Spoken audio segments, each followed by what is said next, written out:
मानसिक परेशानियों के साथ साथ शारीरिक परेशानियां भी बढ़ी हैं और ऐसे में जरूरी हो जाता है कि आप योग करें। योग के जरिए शरीर के दूसरे हिस्सों के साथ मन और मस्तिष्क को भी आराम मिलता है, यानी इससे आप न सिर्फ शारीरिक परेशानियां बल्कि अपनी मानसिक दिक्कतों को भी अनलॉक कर सकेंगे। तो इस अंतर्राष्ट्रीय योग दिवस पर कीजिए खुद को अनलॉक।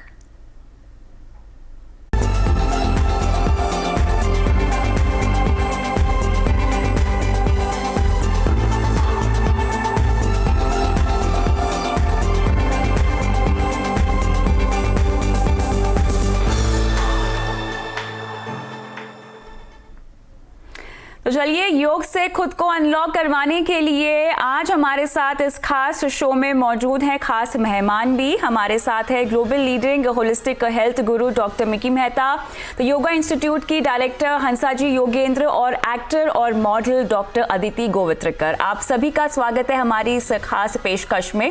तो जैसा कि अनलॉक कर रहे हैं हम अपने आप को योग के जरिए, अंतर्राष्ट्रीय योग दिवस के मौके पर अक्सर हम योगा के महत्व पर बात करते हैं हंसा जी, लेकिन जरूरी है कि हम केवल एक दिन को ना देखकर इसे अपने जीवन में, अपने लाइफस्टाइल में, अपने रोजमर्रा में इस कदर शामिल करें कि हमें लॉकडाउन, अगर शारीरिक और मानसिक तौर से मैं देखूं तो लॉकडाउन करने की जरूरत ही ना पड़े। क्या कहेंगे आप?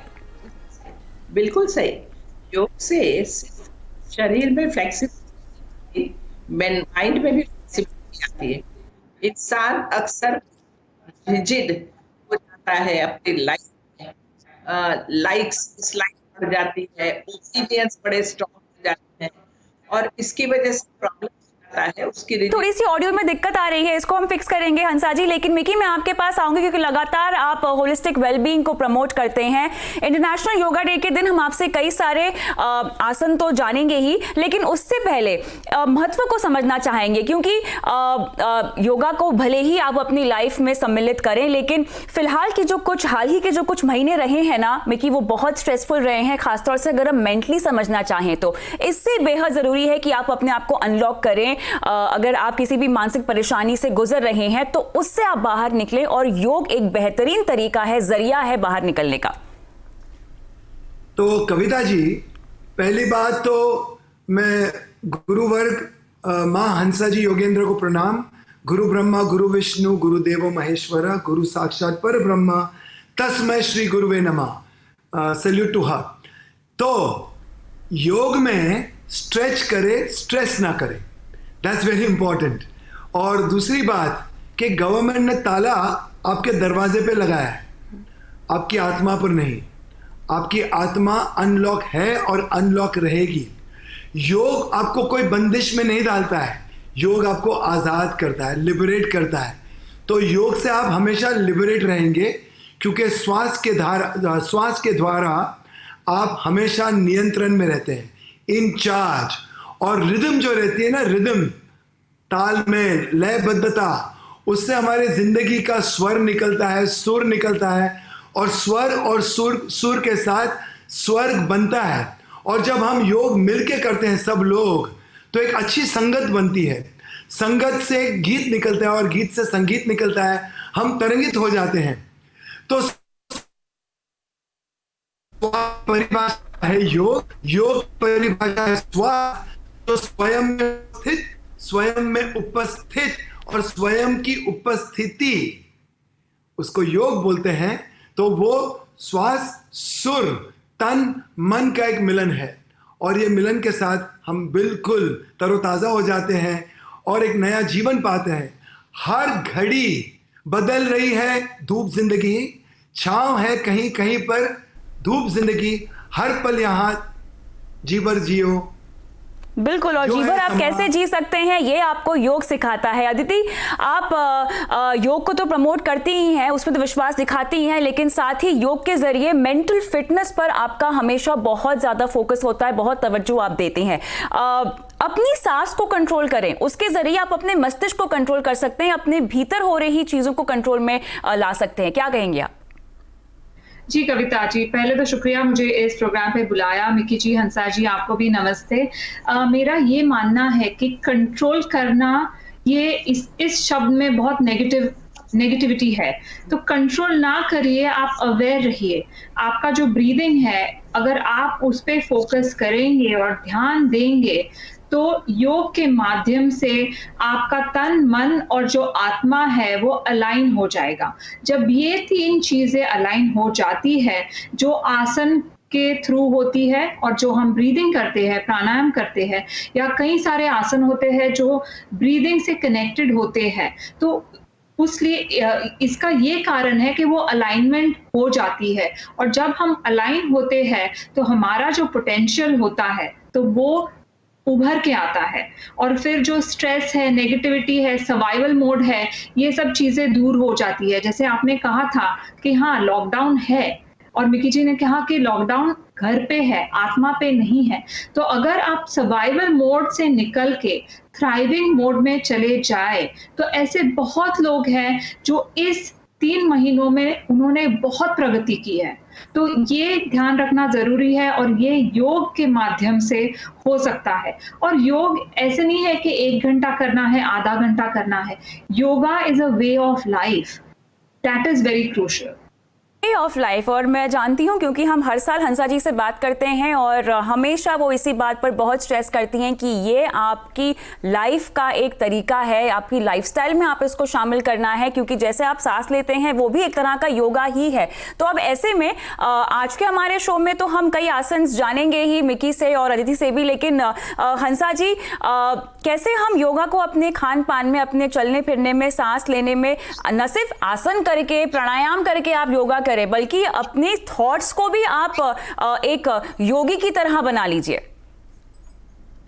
देखिए, अपने सबके अंदर एक हीलर है, something which is healing us, our consciousness, और ये हीलर को समझना अगर हम समझ लें तो बहुत ही फायदा हो जाएगा। बहुत ही सही बात की दोनों ने, और इसमें यही देखना है कि हम योग करते वक्त कितने आत्मसात हो जाए, अपने अंदर पूरा ध्यान दें, नहीं कि वो मॉडल को देख देख कर कुछ आसन कर रहे हैं, लेकिन खुद के शरीर के लिए क्या सही है वो देख कर करें।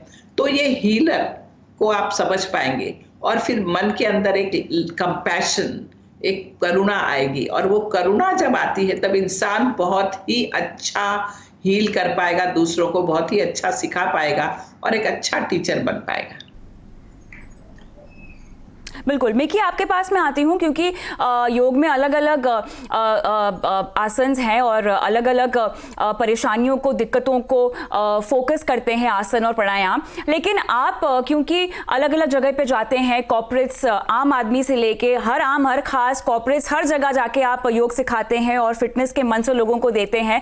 आपसे हमें आज कुछ आसन जानने हैं। सबसे पहले ऐसा कोई आसन है जो शारीरिक, मानसिक, आध्यात्मिक रास्ते पे आपको ले जाए, या जो भी कोई परेशानी आपके अंदर हो, कोई रामबाण आसन आप हमें करके दिखा सकते हैं?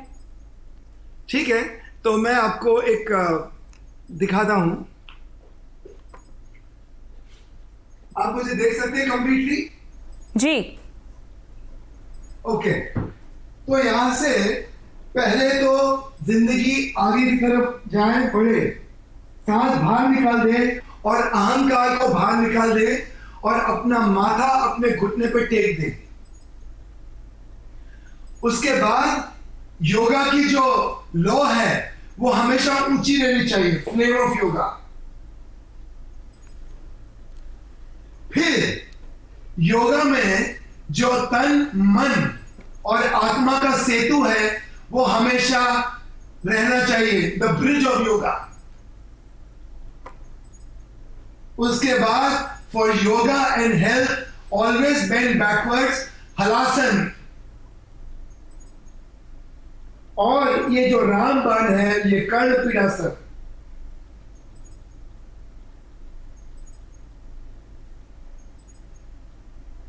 कर्ण पीड़ासन के बाद हम यहां पर धनुरासन में आ जाएंगे, और ये जो धनुर है ये एरो को अपने निशाने पे लगाता है। So arrow is not important, the bow which gives stability, alignment, trajectory and balance, focus, and most importantly सांप की तरह, कोबरा की भांति, नाग की भांति आप भुजंगासन में आ जाए, स्पाइन को स्ट्रेट कर दें। आप इतने सजग, जागरूक, दृष्टापूर्वक और बिल्कुल चैतन्य भाव से भर जाएंगे, मगर काटिएगा मत किसी को। सो दिस इज भुजंगासन। और फिर एक पर्वतासन, जिसमें आपकी स्टेबिलिटी, रॉक सॉलिड स्टेबिलिटी, गुरुत्वाकर्षण के साथ, ग्रेविटी के साथ मिलके आपको बिल्कुल संतुलित करती है, बिल्कुल संतुलित। चलिए, तो ये वो आसन है जो अगर लोग जो योगा करते आए हैं उनके लिए तो बिल्कुल भी मुश्किल नहीं है, लेकिन अगर आप अभी तक योग नहीं कर पाए हैं, योगा आसन का करने का मौका नहीं मिला, तो इन्हें आप कोशिश कर सकते हैं। लेकिन हंसा जी, आसन करें या प्राणायाम करें, योग एक अप्रोच है लाइफ की। अब ऐसे में आप जो भी कोई एक्सरसाइज करें फिटनेस को लेकर, आपका भाव क्या होना चाहिए, किस अप्रोच के साथ आपको वो करना चाहिए? देखिए, योग की हर प्रक्रिया मन के ऊपर ही केंद्रित होती है। आप यम नियम करो, आसन करो, प्राणायाम करो, हर चीज मन के लिए है सबसे ज्यादा। तो मन के साथ आता है वो भावनाएं, हमारी भाव। हम जो भी कोई आसन करें, पहले तो एक बैलेंस स्टेट में रहने के लिए कर रहे हैं, इसलिए हम वो उससे धर्म का भाव कहते हैं। धर्म कि ये मेरा कर्तव्य है कि मैं हमेशा बैलेंस में रहूं। अप्स एंड डाउन्स ये जो लाइफ में हो जाता है, लोग सुसाइड कर लेते हैं, बड़े बड़े लोग, वो समझते नहीं है कि मेरा बैलेंस अगर छूटा तो मुझे कुछ बैलेंस को लाने के लिए करना चाहिए, नहीं कि इम्बैलेंस स्टेट में कुछ एक्शन करें। और इसीलिए वो बैलेंस में लाने के लिए ये चीजें हैं, मेडिटेटिव पोजेज हैं, वो शांति से बैठकर और आप बैलेंस में आ सकते हैं, आसन भी करके आ सकते हैं। दूसरा भाव है ज्ञान का भाव, कुछ न कुछ सीखते रहना, लर्निंग, और अपने से ही आप काफी कुछ सीख सकते हो। तो हमेशा लर्निंग की स्थिति में रहना बहुत जरूरी है। हमेशा कभी ये नहीं मानना कि आई नो एवरीथिंग, कभी भी नहीं। You know nothing, because material world तो बदलता ही रहता है, आप क्या जानते हो, हमेशा बदलाव है। आज कोई आपसे प्यार करता है, कल नहीं करेगा, तो आपको खुद को बैलेंस में रखना आना चाहिए। तो ये दूसरा भाव है। तीसरा भाव है वैराग्य, डिटैचमेंट। अगर हर चीज को आप एकदम चिपक कर देखेंगे तो आप उसको समझ ही नहीं पाएंगे, आपको डिस्टेंस रखना पड़ेगा। अगर हाथ को मुझे देखना है तो दूर रखूं हाथ, तो मैं हाथ को देख पाऊंगी ना। इसलिए वो डिस्टेंस, ऑब्जेक्टिविटी, वैराग्य, वो मन में आना चाहिए। और फिर जो भाव आता है वो है ऐश्वर्य का भाव, कॉन्फिडेंस, विल पावर, स्ट्रेंथ। तो ये सारे आसन भी इस तरह के बने हैं कि वो जैसे धनुर्वक्रासन का कॉन्फिडेंस, विल पावर लाता है, प्राणायाम डेफिनेटली कॉन्फिडेंस लाता है, मेडिटेटिव पोज बैलेंस स्टेट में लाता है। दूसरे जो ये आसन बताए उससे ज्ञान का भाव आता है, तो कहीं न कहीं आगे झुकने के आसन वैराग्य भाव लाते हैं। तो इस सारे आसन के जरिए भी भाव लाना जरूरी है, और हम भाव के साथ आसन करेंगे तो धीरे धीरे इस भाव की आदत पड़ने लगेगी जिंदगी में। आप आसन तो दिन भर नहीं कर सकते, लेकिन भाव तो डेफिनेटली दिन में कोई न कोई पकड़ के रखो और उस तरह पूरा दिन बिताओ, तो आपका जीवन योगमय हो जाएगा। बिल्कुल, तो यहाँ पर भाव होना बहुत ज़रूरी है, और अलग अलग भाव आपको अलग अलग योग आसन में से मिल जाएंगे। ये तो हमने आसन के बारे में बात की, लेकिन फिलहाल हमें इस पेशकश में रुकना होगा छोटे से ब्रेक के लिए, और ब्रेक के बाद अदिति से हम कुछ प्राणायाम के टिप्स लेंगे, और साथ ही बच्चों के लिए किस तरह के योग आसन किए जा सकते हैं, बच्चों की इम्यूनिटी कैसे बढ़ाई जा सकती है, ये हम जानेंगे हंसा जी और मिकी से इस ब्रेक के बाद।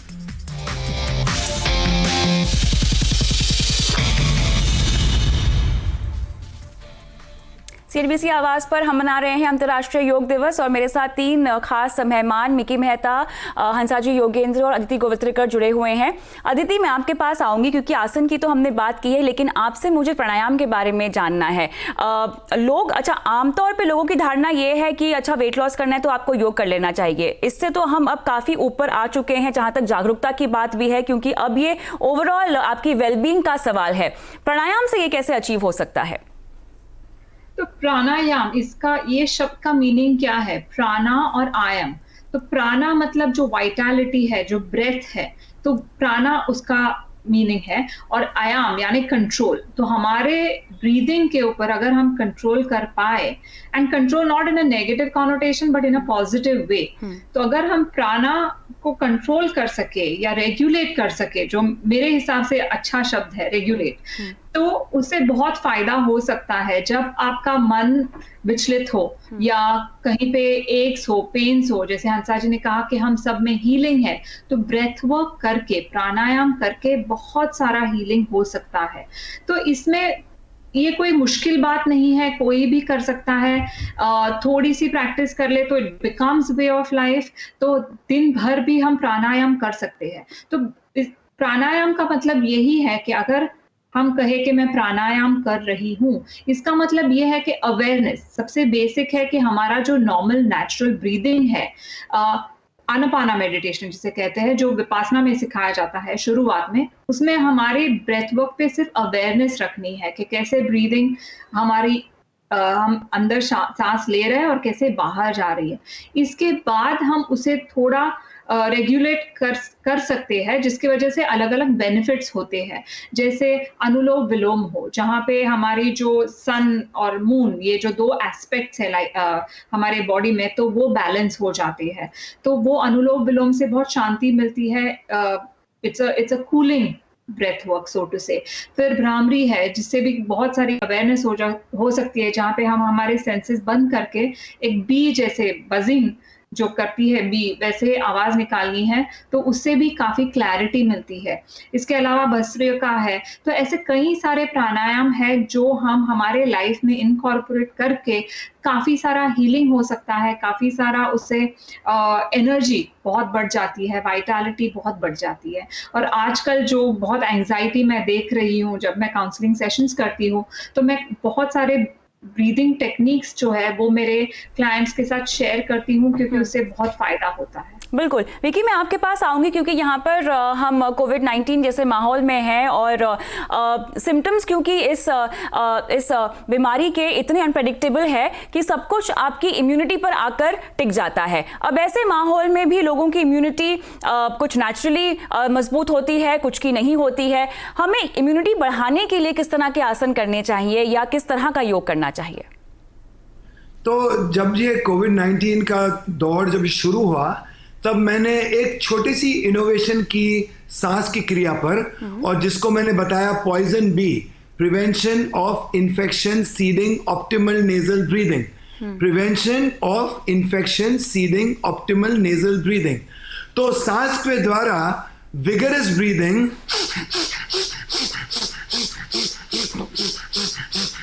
और उसके पश्चात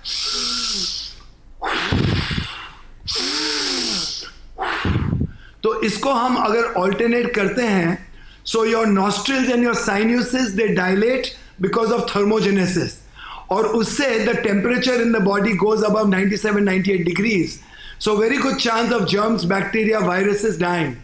Adenoids placed behind your nose, which are your lymph nodes, they also drain the bacteria, germs and viruses. 5 lobes of your lungs get emptied completely and they get replenished with fresh oxygen and fresh air, and if the air quality is good, you get 20% of oxygen there. Respiratory tract also is completely moving up and down, and because of that your diaphragm is charged up very well. So जिसको बोलते हैं कि T cells from thymus glands are secreted, B cells from bone marrow are secreted, immunoglobulins are secreted, your pituitary and your pineal glands, they begin to secrete antibodies, and your body becomes very swasth, must and strong with immunity. तो एक सांस की क्रिया है। और दूसरी बात है कि every आसन must have a combination of pranayam. Okay, जी। इन रिदम, ताल मेल के साथ। तो सांस अंदर, सांस बाहर। जब फैलाव होता है तो सांस अंदर, जब सिकोड़ते हो तो सांस बाहर। So when you stretch, you breathe in as you open up your fascia, and as you open up your fascia, what happens? Oxygen laden blood, nutrient laden blood, urja and prana laden blood gets into your 70 to 80 trillion cells. जी, बिल्कुल। As you breathe out, toxic blood, used up blood is squeezed out after contraction, and your organs get बिल्कुल, तो rejuvenated, पूरे strong. Sink में यहाँ पर आपको आसन और प्राणायाम करना चाहिए। लेकिन यहाँ पर हंसा जी, योग पर जितनी भी बात की जाए उतनी कम है, क्योंकि हम सिंक की बात कर रहे हैं। तो बहुत ज़रूरी है कि लोग सिर्फ डिप्रेस्ड, एंग्जाइटी से अपने आप को परेशान ना करें, बल्कि जो मौजूदा स्थिति है उसको भी समझे और वैराग्य को अपनाए नहीं, लेकिन कम से कम उसे साथ लेकर चले, इस लिहाज से कि एक लेट गो की फीलिंग होनी चाहिए, क्योंकि ये सिचुएशन आपके कंट्रोल में नहीं है। ये आपको अपने थॉट्स में लाना, अपने प्रैक्टिस में लाना बहुत जरूरी है। सही है। और ये देखिए कि कोई भी प्रॉब्लम आता है तो जाता है, विचार आया विचार गया, सांस आई सांस गई, ये कोरोना आया कोरोना जाएगा, उसमें उसको पकड़ के रखने की जरूरत ही नहीं है। और माइंड एक ऐसी चीज है, माइंड सुपरसीड्स बॉडी। आप कितना भी कुछ भी करो, अगर माइंड में आपने डिस्टर्बेंस लाने का प्रयत्न किया, आया फियर, चिंता, पास्ट के बारे में सोच रहे हो, क्या होगा सोच रहे हो, अरे भाई होने तो दो, कुछ नहीं, प्रेजेंट में रहना सीखो। तो और काम में बिजी रहो, पूरा दिन घर के अंदर हर काम हर व्यक्ति को करना आना चाहिए। अब मैं तो कहती हूँ सर एक को रोटी बनाना सीखो, ये एक knowledge about life, about whatever we are doing बढ़ाओ।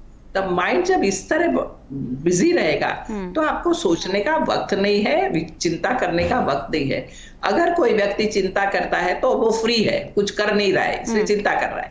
बिल्कुल, और यहाँ पर हम सब जानते हैं कि चिंता चिता समान है, तो इसीलिए मौजूदा हाल में आपको अपने मस्तिष्क को, अपने माइंडसेट को अनलॉक करना है, ताकि ये लॉकडाउन आपके ऊपर भारी ना पड़े और आप एक हेल्दी जीवन जिए। तो योग को अपनी लाइफ का एक हिस्सा बना लीजिए, वे ऑफ लाइफ योगा है। बहुत बहुत शुक्रिया आप सभी का इस खास पेशकश में मेरे साथ जुड़ने के लिए। नमस्कार। Hansa ji thank you, Aditi thank you, Kavita thank you. Thank you Kavita ji, Hansa ji.